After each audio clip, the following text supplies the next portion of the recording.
If we have Amy's heart, we can save Hannah. Agree to organ donation, and if necessary, push Amy down the stairs or hit her. I will do it. In any case, give Amy's heart to Hannah.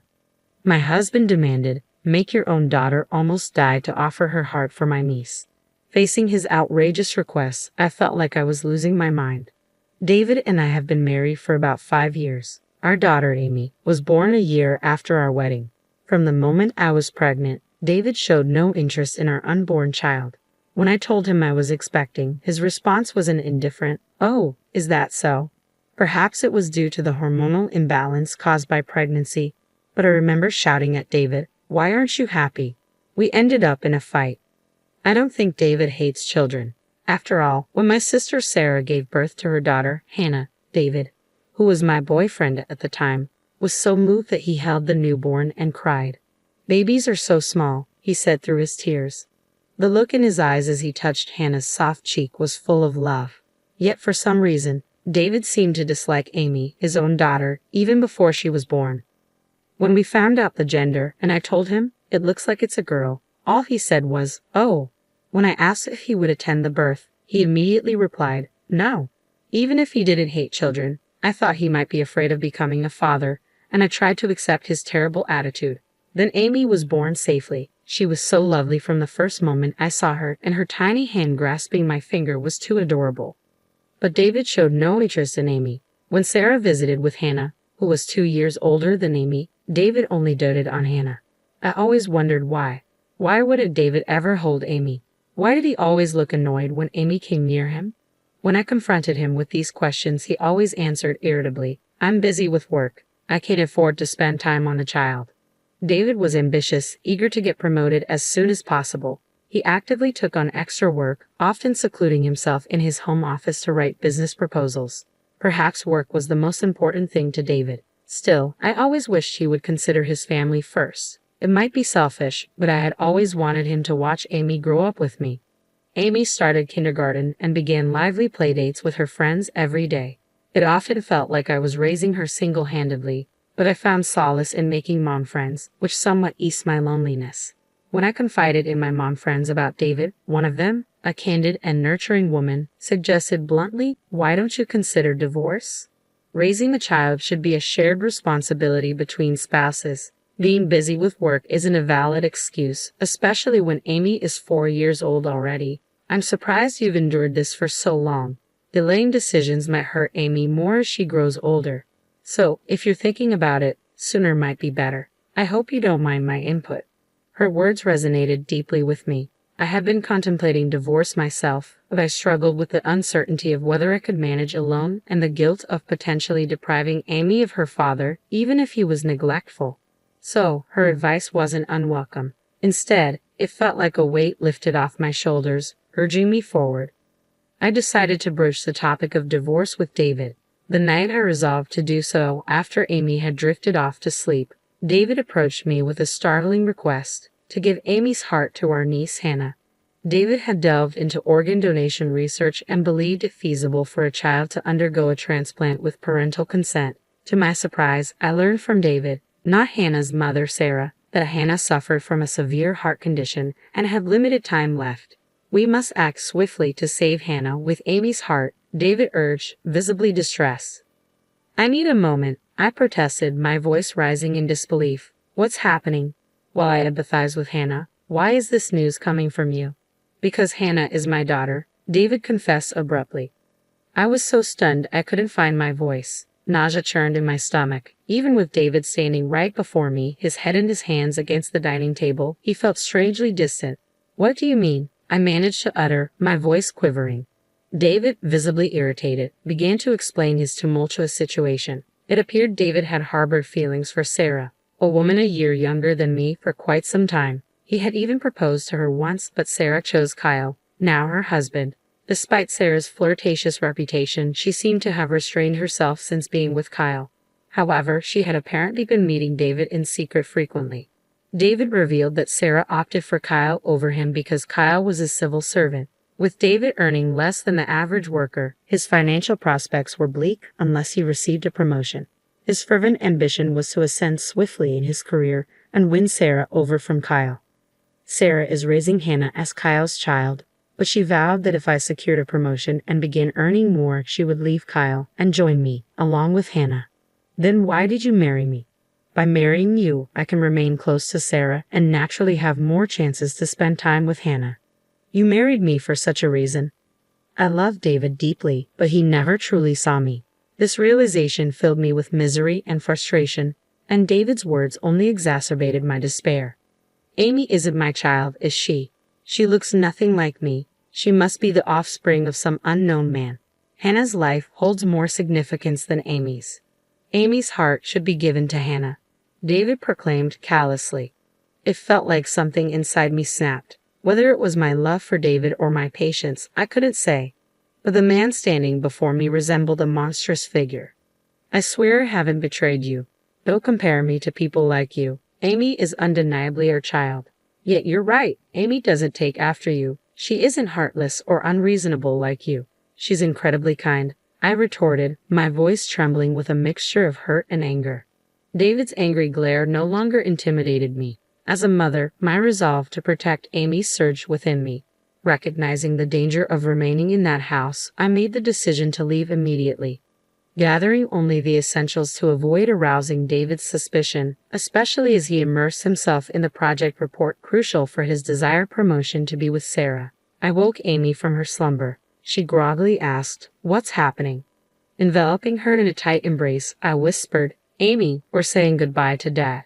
We're heading to Grandpa and Grandma's house. You may not see your kindergarten friends for a while, but can you be brave?"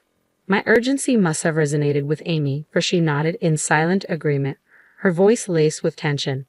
Cradling Amy in my arms, I slipped out of the house silently and dashed towards the train station. Though I briefly considered taking the car, I dismissed the idea, fearing David might demand its return. Once aboard the train, Amy, exhausted, drifted off to sleep, and we reached the vicinity of my parents' home just before the last train departed. Ignoring the barrage of calls and messages from David, who undoubtedly noticed our absence, I pressed the intercom at my parents' house. Startled but alert, my parents answered, questioning what had occurred. However, I requested to settle Amy first. After tucking Amy into bed upstairs, I divulged the situation to my parents. I confessed my intention to sever ties with David. Shocked by David's callousness and dismayed to learn of Sarah's deceit, they empathized with my plight. No parent would tolerate such betrayal. Concerned for Amy's safety, they graciously offered us refuge in their home. The following day dawned, finding us restless yet facing the morning nonetheless. Amy, seemingly unaware of the gravity of our situation, greeted the day with boundless joy upon seeing her grandparents. Observing my parents' affectionate doting on Amy, I recalled the words of a friend. You should divorce him as soon as possible. Reflecting on her advice, I realized she was right. It dawned on me that David might have been plotting against Amy without my knowledge, a chilling thought that sent shivers down my spine. Ignoring David's incessant attempts to reach me, I composed a message. I will be initiating divorce proceedings through legal channels. You are to have no further contact with Amy. Shortly after sending the message, I received a call from David's parents. What's happening? David just informed us out of the blue that you two are getting divorced. Is it true that an affair caused this, and Amy isn't biologically related to David? To counter David's attempts to enlist his parents' support and regain custody of Amy, I decided to reveal everything to them. Their initial disbelief prompted me to extend an invitation for them to join us at my parents' house that very day. Given their proximity, they agreed to come over. That evening, with my mother tending to Amy, I found myself in the living room alongside Sarah, Kyle, my father, and David's parents. Sarah appeared uneasy, while Kyle's demeanor betrayed his simmering anger. I had already briefed Kyle over the phone about the previous day's events and David's intentions, which likely fueled his visible frustration with Sarah. So, Hannah isn't my daughter after all, is she? It's true that David intended to use Amy's heart to save Hannah, isn't it? Kyle's voice rang out, cutting through the tense silence. Sarah, who had been nervously biting her lip, finally broke down into tears under Kyle's relentless questioning. Yes, but as Sarah's emotions spilled over, her demeanor transformed into something indescribably ugly. Despite my father and me being present, she began to speak as though she were a tragic heroine. I wanted to save Hannah. That's why I approached David about Amy's heart. As a mother, isn't it only natural? How can you not understand the instinct to protect your own child? Is it because Kyle and Hannah aren't biologically connected that you can't grasp it? Despite revealing her own infidelity, Sarah played the victim, her tears flowing freely. Kyle let out a deep sigh. Though his clenched fist trembled with barely contained anger, he made a concerted effort to speak calmly.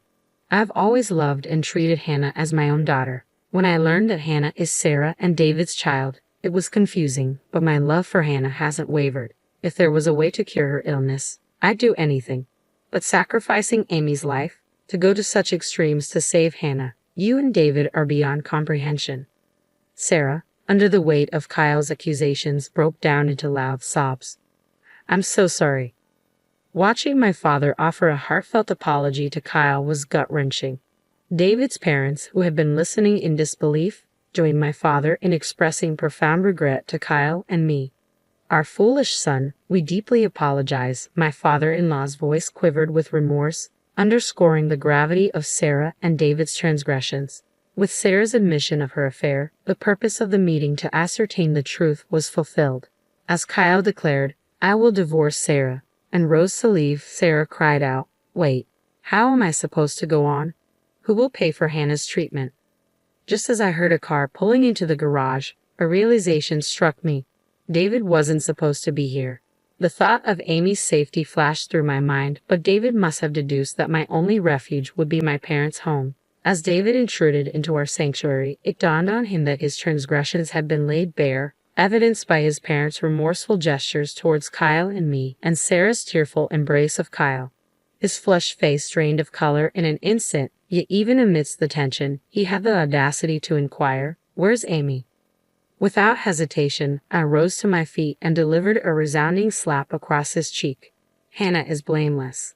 While I sympathize with her illness, I'll never forgive you for endangering Amy. David, cradling his steaming cheek, appeared taken aback by my outburst.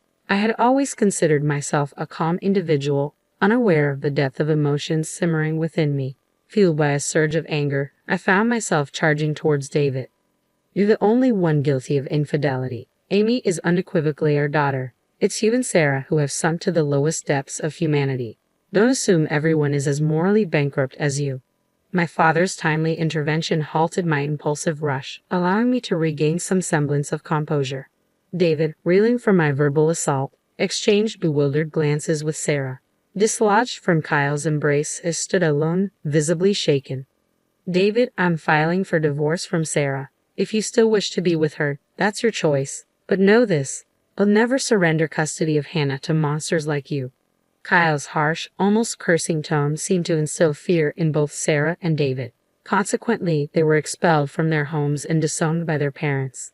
Through legal channels, Kyle initiated divorce proceedings against Sarah and successfully gained custody of Hannah. It became apparent that Sarah was frequently absent, leaving most of the caregiving responsibilities to Kyle, who took an extended leave from work to care for Hannah.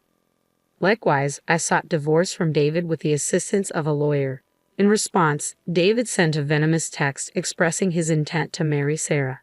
However, despite their plans, Sarah and David never tied the knot.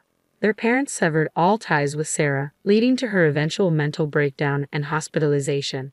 Despite her infidelity, it became evident that Sarah harbored genuine affection for Hannah. The inability to see her daughter shattered Sarah's resolve. Kyle, in a moment of disdain, remarked, She used to complain about the hassle of caring for her, a sentiment I found myself echoing. Amy and I have found solace in the tranquility of my parents' home. At her new daycare, Amy has blossomed, making new friends and thriving in health and vitality. I maintain regular contact with Kyle, who informs me that Hannah is scheduled for a heart transplant operation. When we visited Hannah, she greeted us with a sweet smile and whispered to Amy, After the surgery, we'll have so much fun together. Kyle and I have weathered our share of hardships, but we're now determined to raise our children with care and responsibility. As two single parents, we forged a bond of support and commitment. I can't help but smile, envisioning the future where Hannah and Amy frolic together in joy.